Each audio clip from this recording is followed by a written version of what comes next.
ಪ್ರಿಯಾಂಕಾ ಖರ್ಗೆ ಅವರು ತನಗೆ ಕೊಟ್ಟ ಕೆಲಸವನ್ನು ಮಾಡದೇನೆ ಪ್ರತಿನಿತ್ಯ ರಾಷ್ಟ್ರೀಯ ಸ್ವಯಂ ಸೇವಕ ಸಂಘದ ಬಗ್ಗೆ ಕಮೆಂಟ್ ಮಾಡ್ತಾ ಕೂತಿದ್ದಾರೆ. ಹಿಂದೆ ಅವರು ಗ್ರಾಮೀಣಾಭಿವೃದ್ಧಿ ಸಚಿವರಾಗಿದ್ರು, ಅದರಲ್ಲಿ ಅವರ ಸಾಧನೆ ಏನು? ಶೂನ್ಯ. ಇವತ್ತು ರಾಜ್ಯದ ಗೃಹ ಸಚಿವರಾಗಿದ್ದಾರೆ, ಅದರಲ್ಲೇನು ಸಾಧನೆ ಮಾಡಕ್ಕೆ ಹೊರಟಿದ್ದಾರೆ ಅಂದ್ರೆ ಪ್ರತಿನಿತ್ಯ RSS ಬಗ್ಗೆ ಮಾತಾಡೋದು. ರಾಜ್ಯದಲ್ಲಿ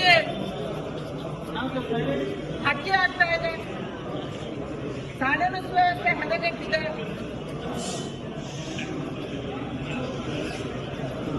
ಹಲವಾರು ಸಮಸ್ಯೆಗಳಿದ್ದಾವೆ. ಇಷ್ಟೊಂದು ಹೆಣ್ಣು ಮಕ್ಕಳ ನಾಪತ್ತೆ ಆಗ್ತಾ ಇದೆ, ಗಂಡು ಮಕ್ಕಳ ನಾಪತ್ತೆ ಆಗ್ತಾ ಇದೆ. ಎಲ್ಲೋ ಹೋಗ್ತಿದ್ದಾರೆ ಗೊತ್ತಿಲ್ಲ, ಸಾವಿರಾರು ಜನಕ್ಕೆ ಇವತ್ತು ಲೆಕ್ಕನೇ ಇಲ್ಲದಂತೆ ನಾಪತ್ತೆ ಆಗ್ತಾ ಇದ್ದಾರೆ. ಇದು ಯಾವುದೇ ಕಡೆ ಗಮನ ಕೊಡದೇ ಇದೆ. ದಿನ ಅವರಿಗೆ ಟಿವಿಯಲ್ಲಿ ಬರಬೇಕು, ದಿನ ಅವರು ಸುದ್ದಿಯಲ್ಲಿ ಇರ್ಬೇಕು. ಅವರು ಸುದ್ದಿಯಲ್ಲಿ ಇರೋದಕ್ಕಾಗಿ RSS ಅಂತ ಮಾತಾಡ್ಬೇಕು. ಇದು ಬಿಟ್ಟು ನೀವು ಏನು ಕೆಲಸ ಮಾಡಿದ್ರಿ ಅನ್ನುವಂಥದ್ದನ್ನ ರಾಜ್ಯಕ್ಕೆ ಸ್ಪಷ್ಟ ಮಾಡಬೇಕು. ನೀವು ಅವರಿಗೆ ಅಹಂಕಾರ ಏನು? ಅವರು ಮಲ್ಲಿಕಾರ್ಜುನ ಖರ್ಗೆ ಅವರ ಪುತ್ರ. ಮಲ್ಲಿಕಾರ್ಜುನ ಖರ್ಗೆ ಅವರು ದೇಶದ ಕಾಂಗ್ರೆಸ್ಸಿನ ಅಧ್ಯಕ್ಷ. ನಂಗೆ ಯಾರು ಮುಟ್ಟಕ್ಕಾಗಲ್ಲ, ನಂಗೆ ಯಾರು ಪ್ರಶ್ನೆ ಮಾಡಕ್ಕಾಗಲ್ಲ.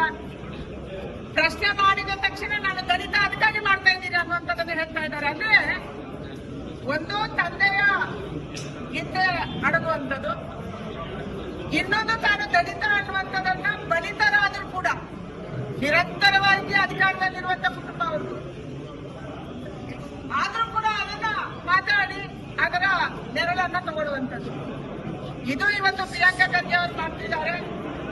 ನಾನು ಪ್ರಿಯಾಂಕಾ ಖರ್ಗೆ ಅವರಿಗೆ ಒಂದೇ ವಿನಂತಿ ಮಾಡುವಂಥದ್ದು, ದಯಮಾಡಿ ನೀವು RSS ಬಗ್ಗೆ ಮಾತಾಡೋದನ್ನು ಬಿಟ್ಟು ನಿಮ್ಮ ಕೆಲಸ ಏನಿದೆ, ರಾಜ್ಯದಲ್ಲಿ ನಾಪತ್ತೆಯಾದವರ ಕೆಲಸ ಏನಾಗಿದೆ, ರಾಜ್ಯದಲ್ಲಿ ಪೊಲೀಸ್ ಇಲಾಖೆ ಏನ್ ಮಾಡ್ತಿದ್ದಾರೆ, ಯಾವ ಅಧಿಕಾರಿ ಡ್ಯೂಟಿಗೆ ಹೋಗ್ತಿದ್ದಾನೋ ಇಲ್ಲೋ, ಯಾರು ಡ್ರಗ್ ಮಾಫಿಯಾದಲ್ಲಿ ಶಾಮೀಲಾಗಿದ್ದಾರೆ, ಯಾರು ಟೆಕ್ಕಿಂಗ್ ಮಾಫಿಯಾದಲ್ಲಿ ಶಾಮೀಲಾಗಿದ್ದಾರೆ, ಯಾರು ಇಲ್ಲಿಗಲ್ ಕೆಲಸದಲ್ಲಿ ಶಾಮೀಲಾಗಿದ್ದಾರೆ, ಯಾವ ಪೊಲೀಸ್ ಅಧಿಕಾರಿ ಬರೀ ರೆವೆನ್ಯೂ ಕೆಲಸ ಮಾತ್ರ ನೋಡ್ತಾ ಇದ್ದಾನೆ, ಇದರ ಬಗ್ಗೆ ಗಮನವನ್ನು ಕೊಟ್ಟು ನಿಮ್ಮ ಇಲಾಖೆಯನ್ನ ತಹಬದಿಗೆ ತರುವಂತದ್ದು, ಶಿಸ್ತು ತರುವಂತದನ್ನ ಮಾಡ್ಬೇಕನ್ನುವಂತ ಆಗ್ರಹವನ್ನು ನಾನು ಮಾಡ್ತಾ ಇದ್ದೀನಿ.